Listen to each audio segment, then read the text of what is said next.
안녕하십니까. 약자와 함께하는 인생 성형가 정영기입니다.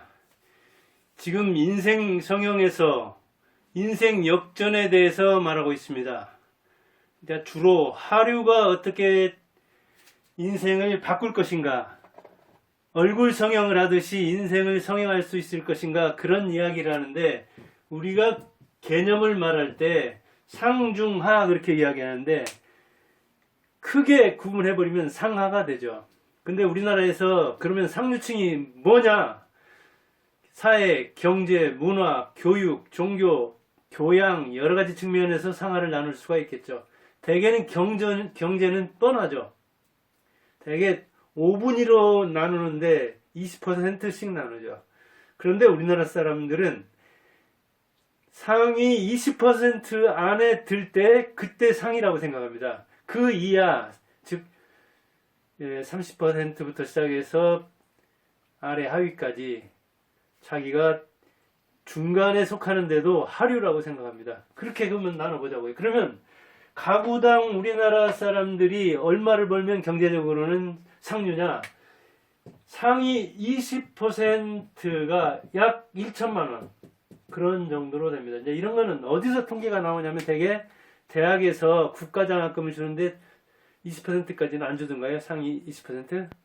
그런 걸 이제 통해서 가구 소득을 이렇게 보면은, 그리고 이제 5분위로 나눠봐도 뭐 되죠. 물론 이게 이제 해마다 변하는 거니까, 또 지금은 코로나19 2년째를 맞이하고 있기 때문에 많이 변하겠지만, 아무튼 가구로 한다면은 가구에서 1,000만 원 이상을 버는 사람은 상이라고 안 할 수가 없죠. 아무리 자기가 그때 가난하다고 주관적으로 말한다 하더라도 그렇게 이야기할 수가 없죠. 객관적으로 나오는 경제 지표를. 그러면 그 이하, 즉 가구에서 1,000만 원 이하 버는 사람들은 다 하류로 여기서 이야기한다면은, 나는 중륜대 하고 중간에 들어가기를 좋아하는 사람들은 이제 부인할 수 있지만, 아무튼 그렇게 크게 나눠보겠습니다. 그래요. 자기가 부자가 아니다, 나는 상위층이 아니다 하는 사람은 하류로 보자고요. 중간 단계 없애고. 그러면 그 하류들에게도 특징이 있을 겁니다. 장점도 있고 단점도 있을 것이거든요. 하류지만 하류라고 하는 소리를 듣기 싫어하는 사람도 있겠고, 중류나 상류인데도 하류라고 하는 사람도 있는데, 우리나라 사람들에서는 뭔가 그 책임을 피하려고 할 때는 중간에 들어가려고 하고, 그리고 이런 경제적인 측면이라든가 뭐 혜택을 볼 때는 자기가 상대적으로 볼 때 나는 가난하다 해가지고 부자들 중에서도 부자 속에 빈곤을 말하는 사람도 있습니다.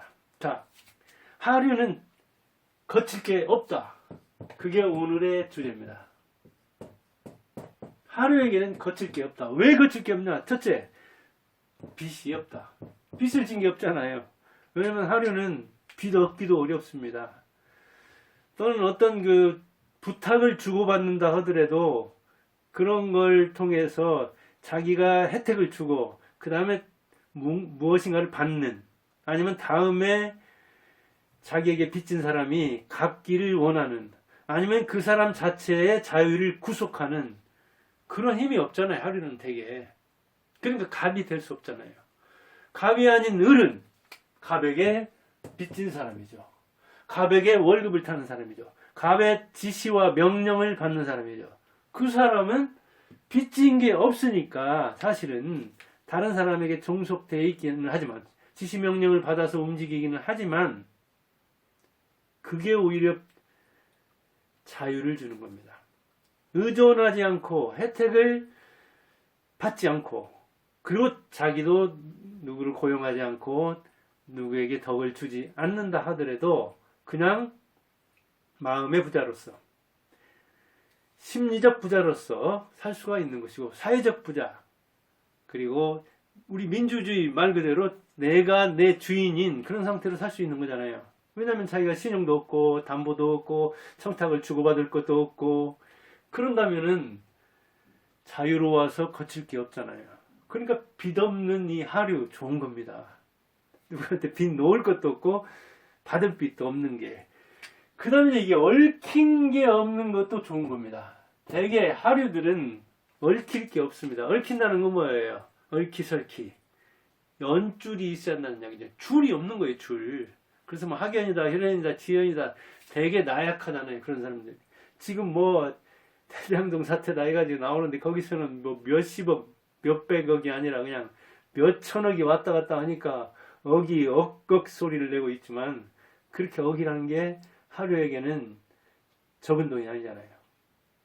그런데 연줄이 없으니까, 그런 연줄이 있다 하더라도 나약하니까, 그러니까 오히려 거기에 얽혀 살지 않으려고 하는 거죠. 그 그물처럼 얽혀 있는 학연, 지연, 혈연에서 나와서 눈치 안 보고 자유롭게 살 수 있는 거죠. 그리고 하고 싶은 일을 하고 실패하면 실패하고 일어서면 다시 일어서는 거죠. 왜냐하면 감시자가 많고 얽은 사람이 많으면 조언도 많이 해주지만 뭐 이렇게 해야 된다 저렇게 해야 된다 그렇게 해서 말이 오락가락도 하고, 실제로 자기가 판단했을 때 자기가 책임지기보다는 조언한 사람이 있다면, 훈수를 준 사람이 있다면 그 사람에게 탓을 돌리고 싶은 측면이 많거든요. 그런데 우리는 그런 게 없다면 자기가 자유롭게 시도하지만 그 실패에 대해서도 자기가 책임져야 되잖아요. 그 대신 염려 안 하고 그 실패에서 뭔가 배우면 되는 거잖아요. 시도 자체에 겁낼 필요가 없잖아요. 그러니까 소신 있게 철학을 견지하면서 자유롭게 자기가 하고 싶은 것을 하고, 그리고 그 도전이 실패한다 하더라도 다시 응전하는, 실패에 대한 응전, 도전과 응전이 문명의 이 생몰사라고 안 했습니까? 토인비가 말했죠. 근데 개인 역사를 보더라도 그럴 수 있는데, 그럴 뭐랄까요, 자유를 마음껏 향유할 수 있는 사람이 바로 누구냐? 하류예요, 하류. 얽힌 게 없으니까요. 얽힌 게 있으면 여기저기서 조종하는 사람이 있어가지고 마치 꼭두가시처럼 아니면 그 드론처럼 조종하는 대로 움직여야 되지만, 자기 자체 동력을 가지고 자기 자체가 발광체가 돼서 빛을 발한다면 누구의 빛을 받을 필요가 없잖아요. 누구의 조종을 받을 필요 없고 자기가 조정해서 운전해서 갈 수가 있잖아요. 이게 매우 좋은 겁니다. 물론 장단점이 있다고 했죠. 아까 빚진 게 없으니까 자유롭긴 하지만 빚을 어디 가서 얻을 수도 없다면은 레버리지, 이 지렛대 효과를 일으킬 수가 없죠. 그런데 이번에 증권이 이제 그런다고 하는 거예요. 이를테면 100원 투자했는데 10원 벌면 막 뜰 때는 여기서 1000원 투자해가지고 100원 벌고 싶거든요. 그런데 막 올랐을 때 그렇게 900을 당겨서 이른바 레버리지, 지렛대 효과를 보기 위해서 이렇게 얻으면, 이때는 10% 얻으면은 이렇게 100원이 10원 되죠. 그러지만 이때 그대로 안 되고, 이를테면 조금 오르고 그 다음에 조금 내려도 이 손실이 보통 큰 게 아니죠. 내리는 건 조금만 내려도, 한 3%만 내려도, 뭐 이를테면 1%만 내려도 손에 벌었던 거 다 까먹던가요? 그래서 개미들이 나중에 뭐 비투를 한다고 하는데, 그 비투가 결국은 자기를 얽어맨다고 하잖아요. 자, 빚을 얻을 수 없는데 그 빚을, 위험한 빚을 얻어가지고 어때요? 빚진 게 많으니까. 지금 몇 달 사이에 우리 한 사람은 주식 몇 주 가지고도 이렇게 희비 엇갈리던데, 그냥 일비하던데, 빚을 얻어가지고 투자했는데 3개월 동안 몽땅 번 것보다도 더 2배, 3배 손해를 본다면 그나마 이자나가 손해봐. 그 다음에 심리적으로 시달려 그 잃은 돈에 대한 애착이 매우 큰 건데, 잃은 돈, 본래 땄다고 하는데, 땄다고 할 때는 막 이리저리 썼는데 사실은 돈으로 바꿔지지 않았기 때문에 실제 딴 돈도 아닌데 결국 손에 쥐어봐야 되는데, 손에 쥘 때는 빚을 진다면 얼마나 원통하겠어요. 빚이라는 게 그런 거거든요. 그러니까 얻을 수 없는데 자기 도취에, 자기 성취에 빠져서 빚을 얻어서 투자할 때, 뭐 부동산이든 코인이든 주식이든 뭐든 그렇습니다. 근데 얽힌 게 없다면 그런 게 자유롭잖아요. 그래서 하류는 거칠 게 없는 겁니다. 그리고 하류는 또 기댈 게 없죠. 기댈 게. 그러잖아요. 기댈 게 없으니까 하류잖아요. 의존할 게. 그러니까 기댈 게 없으니까 넘어질 것도 없는 거예요. 사실은 서 있기만 하면 잃을 것도 없는 거예요. 제밥벌이 하고 스스로 서면 당당하죠. 의존심을 원래 안 가지니까 나는 나를 먹여 살려야 되니까 나를 살릴 사람은 나뿐이다. 내가 믿을 사람은 나뿐이다. 내 밥벌이는 내가 해야 된다. 그렇지 않으면 나는 굶어 죽는다 생각한다면 아주 담대하게 자기를 먹여 살리기 위해서, 그리고 그 대신 처자가 있지 않다면은 자기만 해결하면 되니까 기댈 게 없다 하더라도 서러울 것 없이 뭔가를 벌게 되죠. 그러니까 의존심도 없죠. 부자의 법칙이 바로 그 의존심을 없애는 겁니다. 세상에 공짜는 없다. 누구에게 손 빌리면 그냥 나오는 게 밥이 아니다. 거지처럼 얻어먹는 게 인생이 아니다. 세상에는 공짜가 아니다. 얻어먹으려면 얼마나 용기가 필요합니까?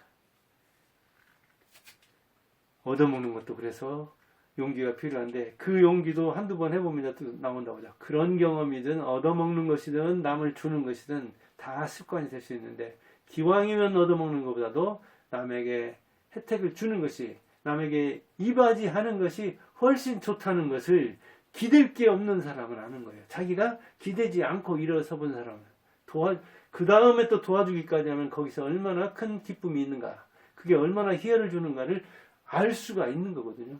기대지 않은 사람이 든든한 다른 사람에게 언덕이 되는 것, 그것이 얼마나 좋은 걸 또 아는 거거든요. 부자의 습관을 그대로 세상에 공짜는 없다, 공짜 점심은 없다는 것을 스스로 깨닫는 것, 그러니까 이제 의존하지 않게 되는 거죠. 근데 우리나라에서 큰 병폐가 뭡니까? 그 다음에 복지에서 큰 구멍이 뭡니까?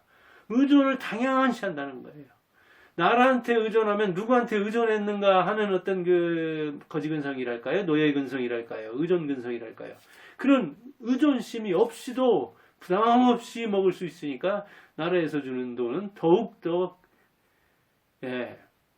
의존심 전혀 없이, 부끄러움 전혀 없이 먹을 수 있으니까 오히려 나라 돈은 먼저 부는 게 임자다, 나라 돈은 먼저 빼먹는 게 임자다 하는 의식을 가질 정도잖아요. 이거는 부자의 원리에 아주 반하는 것이죠.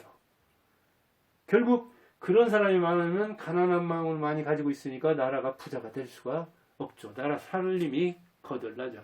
지금 이번 정권이 뭐 그런 측면이 있는 거죠.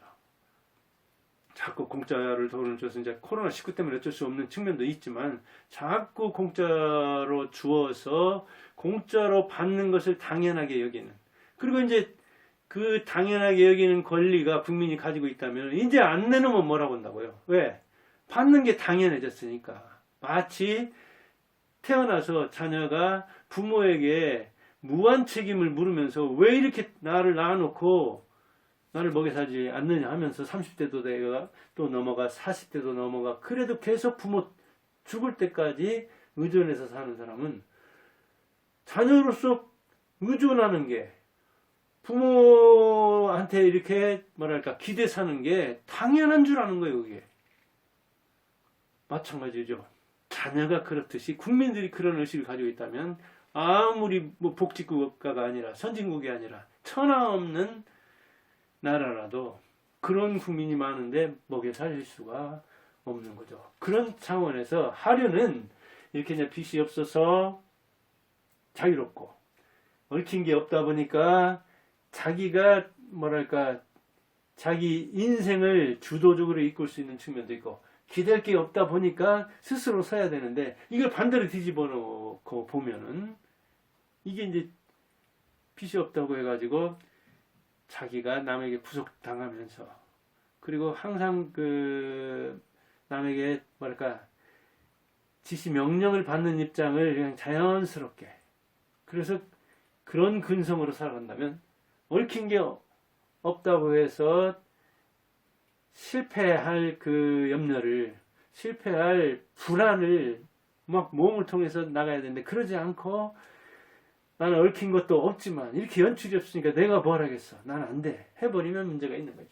기댈 게 없는데 그 기댈 것 없는 상태에서 누군가 도와주면 그 사람은 찰싹 달아붙어서, 나라에서 주면 나라에 찰싹 달아붙어서 계속해서 의존해서 살려가는 그런 이 하루에게 뭐랄까요, 강점이 될 수 있는 걸 뒤집게 되면은, 그것을 악용하게 되면은 단점이 되는 거죠. 그래서 일단 하루는 거칠 게 없다, 좋다.